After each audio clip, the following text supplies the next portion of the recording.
Comments were completely negative. There are two girls in front of me, and they said, these guys are stupid.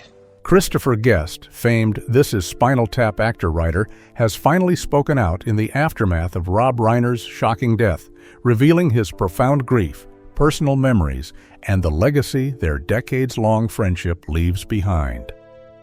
Rob's death, what happened, and how?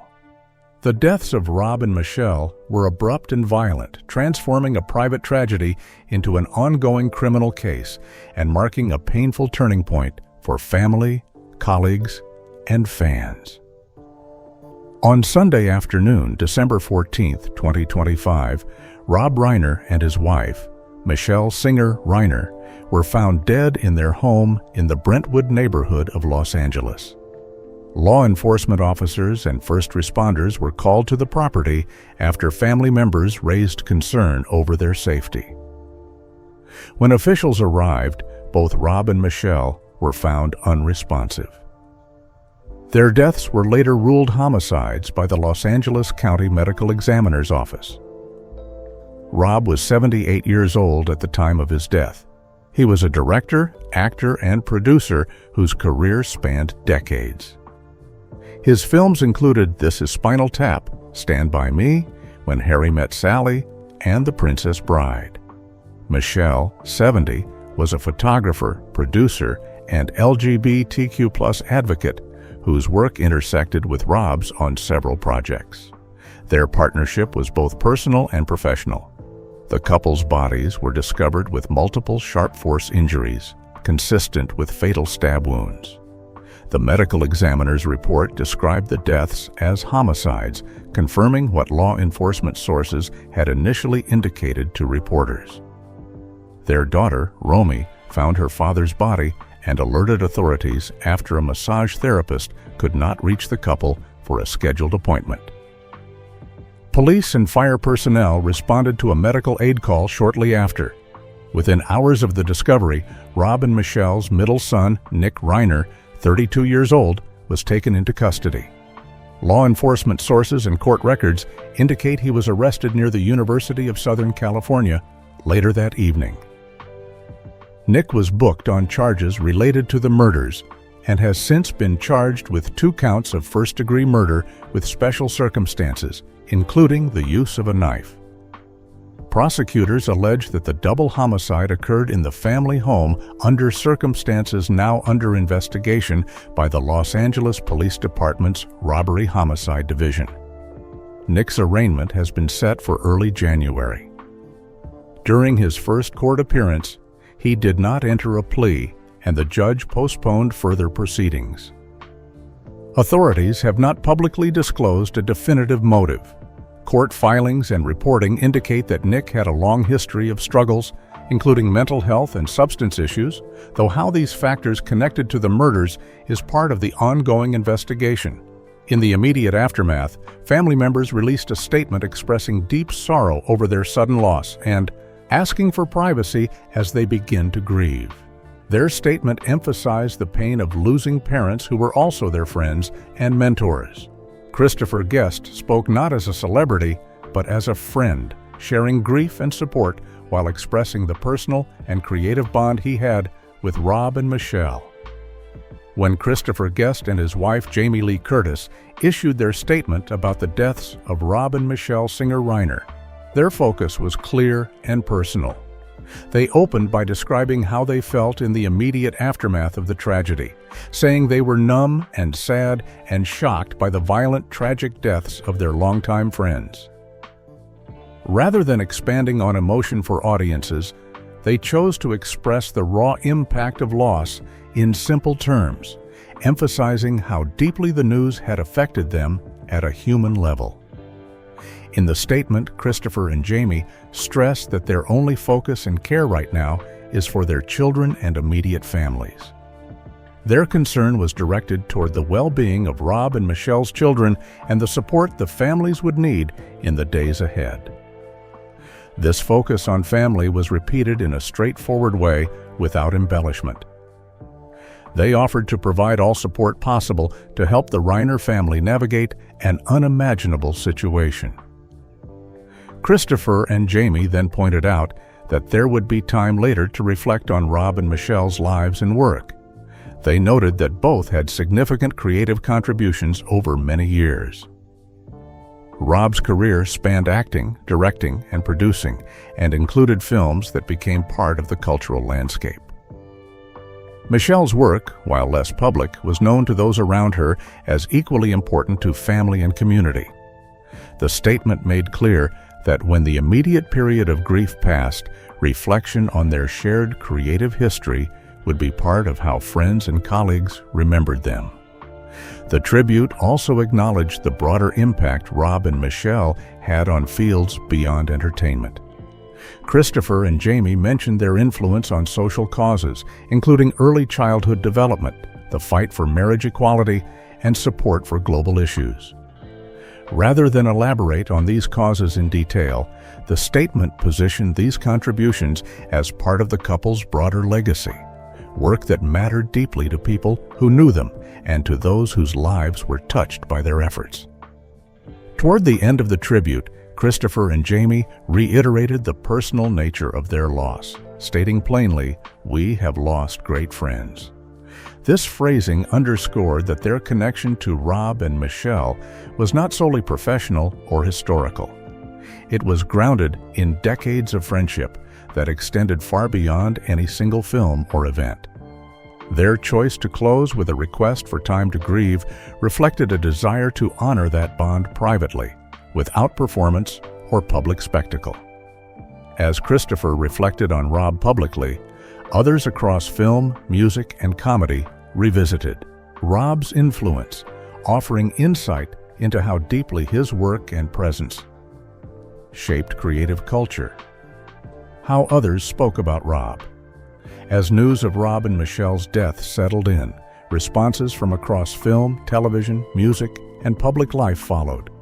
Most reflected long working relationships and personal encounters, focusing on how Rob behaved rather than how famous he was. Paul McCartney was among those who revisited Rob's work publicly. He described This Is Spinal Tap as a rare film that musicians genuinely recognized as truthful. Paul emphasized that the humor worked because it came from understanding, not mockery. To him, Rob understood the seriousness musicians bring to their craft, even when that seriousness becomes absurd. That insight, Paul suggested, is why the film remained relevant decades later. From the film community, actors and directors repeatedly highlighted Rob's steadiness. Several described him as calm under pressure, someone who explained what he wanted clearly and then trusted people to do their jobs. Performers who worked under him said they never felt rushed or pushed into exaggeration. Scenes were allowed time to develop, which helped performances feel grounded rather than forced. Writers spoke about Rob's discipline. Even on projects known for improvisation, structure mattered. Ideas were debated carefully, and decisions were deliberate. Writers recalled that Rob valued clarity above cleverness. If something distracted from character or story, it was removed, regardless of how entertaining it seemed. That consistency earned long-term trust and loyalty. Television figures reflected on Rob's early influence on comedy form. His work helped normalize mock documentary pacing and observational humor. Several comedians noted that his restraint shaped how later shows handled awkward silence and natural pauses. Rob understood that comedy did not always need emphasis. Often, holding back created stronger results. Public figures outside entertainment also responded. Barack Obama acknowledged Rob's contribution to American storytelling, noting how his films balanced humor with observation. The focus was not on box office success, but on tone. Rob's work was described as human-scaled, attentive to everyday behavior rather than spectacle. Musicians, activists, and producers also mentioned Michelle. Many noted her quiet presence and commitment to causes she believed in. Her work, while less visible, was described as steady and sincere. People who knew the couple spoke about them as partners who supported each other's work without competing for attention. What stood out across all these tributes was consistency. No one described Rob as dominating or ego-driven. Instead, he was remembered as someone who listened, decided carefully, and treated collaborators with respect. Michelle was remembered in similar terms: private, principled, and deeply loyal to family. Christopher Guest and Rob Reiner did not begin as close friends. Their connection grew out of work, timing, and a shared understanding of humor that did not need explanation. When they came together in the late 70s and early 80s, both men were already shaped by different creative paths. Reiner had emerged from television, carrying the discipline of structured comedy and performance. Christopher Guest came from a background that leaned toward improvisation, character work, and musical parody. What brought them together was not similarity, but compatibility. Their most lasting collaboration, This Is Spinal Tap, was built on trust.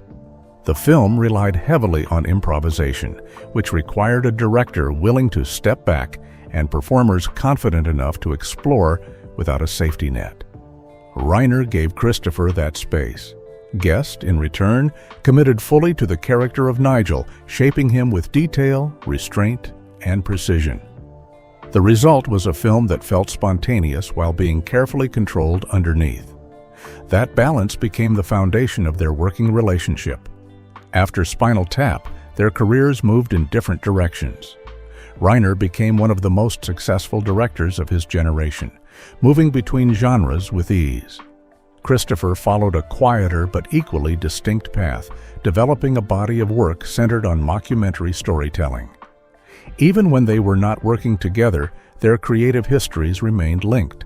Interviews, retrospectives, and anniversaries often mentioned one alongside the other. Their names became part of the same sentence in film history.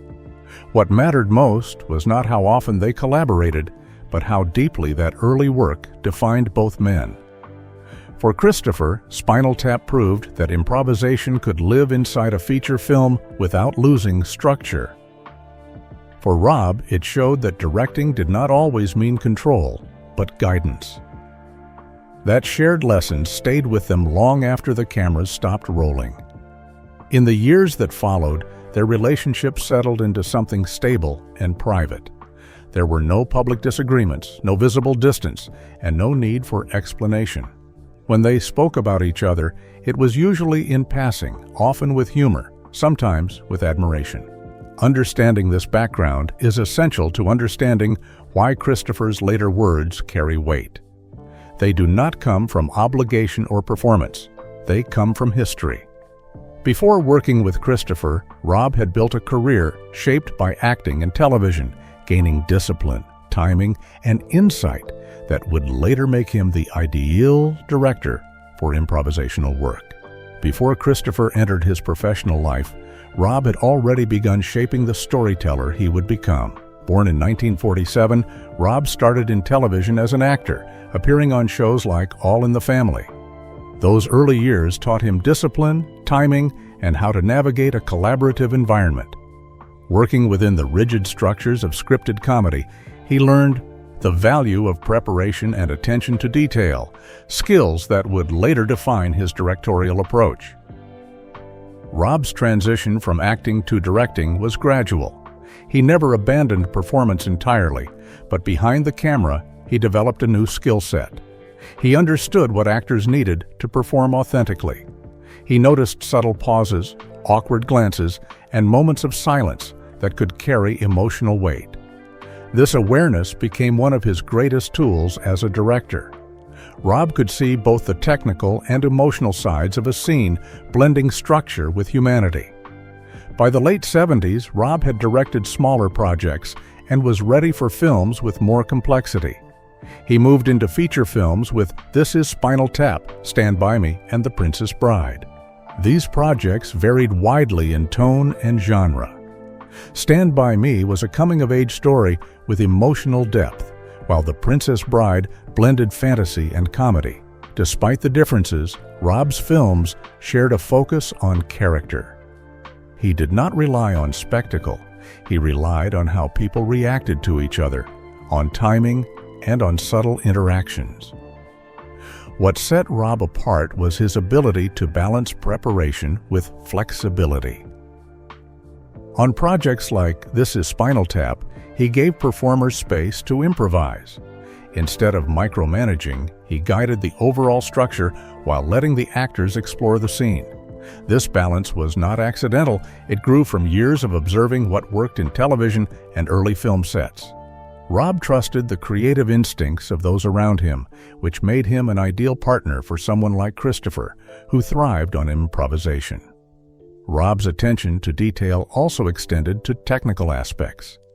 He understood camera placement, pacing, and scene transitions, but he never let technique overshadow story or performance. He believed the director's role was to support the material, not dominate it. This philosophy influenced every decision he made, from casting to editing. By the time Christopher came on board, Rob was ready for a project that demanded both structure and spontaneity. He had developed patience, insight, and the confidence to step back when necessary. The skills he had honed over years of acting and directing created the perfect environment for collaboration. Their work together was not by chance. It was the result of Rob's decades-long preparation and Christopher's unique creative instincts. Understanding Rob's early career explains why their partnership succeeded. His ability to combine discipline, empathy, and flexibility made it possible for improvisation to flourish. Long before Christopher and Rob became linked in the public eye, Rob had already built the foundation that would allow their collaboration to thrive.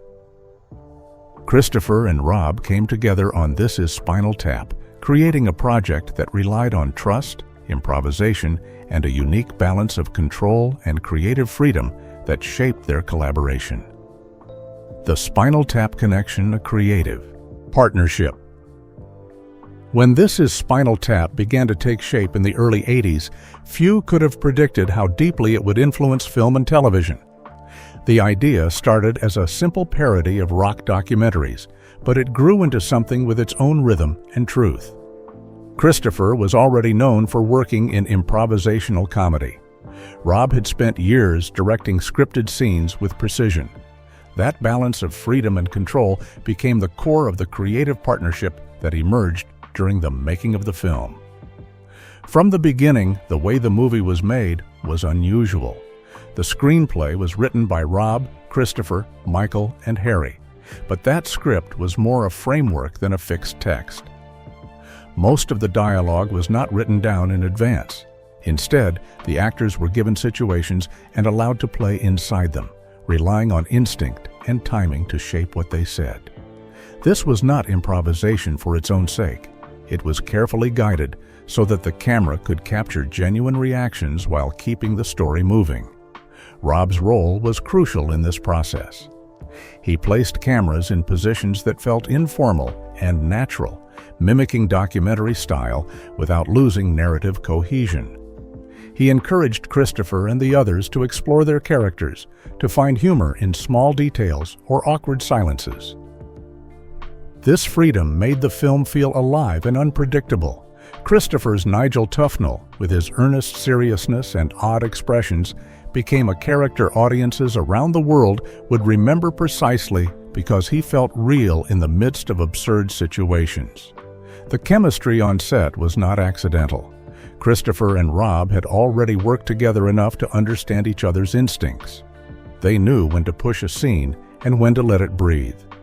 That dynamic helped the film invent moments that would become iconic, like the infamous Up to 11 joke and the miniature Stonehenge sequence. Over time, these moments became part of pop culture because they weren't just funny. They felt like something that could happen in a real rock band's life. Their creative bond did not stop with the original movie. Decades later, when they reunited for Spinal Tap 2, the end continues. That same ease of collaboration returned. Rob and Christopher stepped back into their roles, not just as director and actor, but as long-standing collaborators who could fall right back into the rhythm of their work together, even after many years. It was like rejoining a conversation that had never really ended. The planned reunion of Spinal Tap at Stonehenge was poised to be Rob's last major project, but following the tragedy, its future is uncertain, leaving collaborators and fans in limbo. The final finale of Spinal Tap. Following the deaths of Rob and Michelle, production has been paused indefinitely. Crew members, actors, and collaborators are navigating the tension between preserving Rob's vision and addressing the absence of his guiding. Creative presence. Without him, decisions on pacing, comedic tone, and structure are more complex, and the team is taking time to consider how best to proceed. Christopher Guest, a longtime collaborator, has been closely involved in discussions. He has expressed a desire to respect Rob's intentions while maintaining the integrity of the Spinal Tap brand. Sources indicate that decisions are being made with input from the surviving cast, crew, and family, balancing creative authenticity with sensitivity to the circumstances. The delay also reflects a broader challenge in filmmaking: how to handle projects when a central creative voice is suddenly gone. Rob's career was defined by careful direction, improvisational trust, and strong relationships with collaborators. His absence leaves not only a logistical gap, but an emotional one, as colleagues and audiences alike reckon with the loss of someone who shaped comedy and storytelling for decades. Fans and collaborators have expressed patience and understanding, recognizing that the project's postponement is necessary to honor Rob's work. Whether the Stonehenge reunion eventually moves forward as originally planned, as a tribute, or is reimagined, the project underscores the influence of Rob's vision. It is both a creative endeavor and a reminder of his enduring legacy in film and comedy. For now, the Stonehenge project stands as a symbol, unfinished but impactful, a testament to the lasting mark Rob and Michelle left on the creative world. Christopher Guest's statement about Rob and Michelle has resonated deeply with fans. Many have interpreted his words as an honest reflection of friendship and loss, rather than a public performance. Social media, fan forums, and comment sections show repeated emphasis on the humanity behind the fame. Fans respond to his acknowledgement of grief and his focus on family, seeing it as a model for expressing loss without sensationalism. These reactions reveal a desire for sincerity from those closest to the people being mourned, reinforcing the idea that fans value authenticity over spectacle. Public figures like Christopher play an important role in collective grief. By speaking on behalf of someone personally connected, they provide a point of reference for others to reflect and respond. When Christopher emphasized support for Rob and Michelle's family, he modeled empathy and restraint, giving fans and colleagues alike permission to process their emotions publicly while maintaining respect. Christopher Guest's statement also shapes how future documentaries or storytelling projects might handle similar situations. Documentaries often confront subjects' vulnerabilities, and the way an artist reacts to tragedy sets a precedent for authenticity. By speaking candidly but calmly, Guest demonstrated that grief can be documented or discussed in a way that honors the subject without exploiting it. Filmmakers may take cues from this example, learning to balance emotion, respect, and narrative clarity when approaching stories involving real loss. The long-term impact is both cultural and structural. Fans remember Rob and Michelle not only for their work, but for the sincerity of those who survived them. Future projects, whether documentaries or behind-the-scenes retrospectives, are likely to reflect this ethos, allowing emotional honesty to guide storytelling while maintaining dignity for those involved. Guest's words have therefore become more than a tribute. They are a blueprint for how audiences, collaborators, and filmmakers navigate grief, memory, and the legacy of artists.